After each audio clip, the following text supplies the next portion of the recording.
বিসমিল্লাহির রহমানির রহিম। আলী হায়দার মানবাধিকার সামাজিক উন্নয়ন কল্যাণ পরিষদের চেয়ারম্যান, ঢাকা থেকে বলছি। আপনি কেন মানবাধিকার কর্মী হবেন? আজকে আপনার মানবাধিকারের মাধ্যমে আপনার জায়গা জমি আত্মসাৎ করছে, এটাকে উদ্ধার করতে পারবেন। আপনি বিদেশ যাচ্ছেন, বিদেশ যাওয়ার আগে মানবাধিকারের পরিচয় দিয়ে আপনি বিদেশ যাওয়ার জন্য প্রস্তুত নিন। আপনার টাকা কেউ মেরে খাবে না।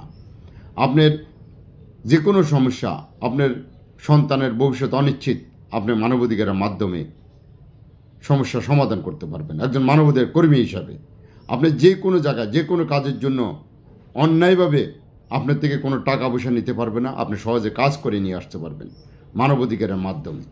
আজকে আপনি মানবাধিকার কর্মী হলে আপনি একজন আপডেট পারছেন। আপনার আপডেট, আপনাকে কেউ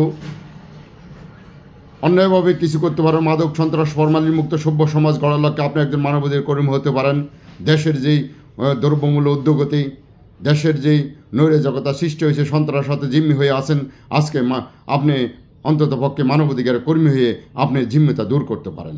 আজকে দেখা গেল আপনার সম্পদ আরেকজনে দখল করে নিয়ে যাচ্ছে, আপনি কিছুই বলতে পারছেন। আপনি মানবাধিকার কর্মী হিসাবে পরিচয় দিয়ে আপনি আপডেট পারছেন, আপনি মানবাধিকার কর্মী পরিচয় দিয়ে আপনার জমি দখল থেকে উদ্ধার করতে পারেন। ইনশাআল্লাহ আপনারা মানবাধিকার কর্মী হওয়ার জন্য সারা দেশব্যাপী আমি আহ্বান করতেছি। আপনারা মানবাধিকার কর্মী হন, সক্রিয় অধিকার নিয়ে কাজ করার জন্য, আগামী প্রজন্ম হতে সভ্যতা তুলে দেওয়ার জন্য মানবাধিকার কর্মী হিসেবে কাজ করার জন্য আহ্বান করা হচ্ছে। ইনশাআল্লাহ সবাই ভালো থাকুন, সুস্থ থাকুন। আসসালামু আলাইকুম।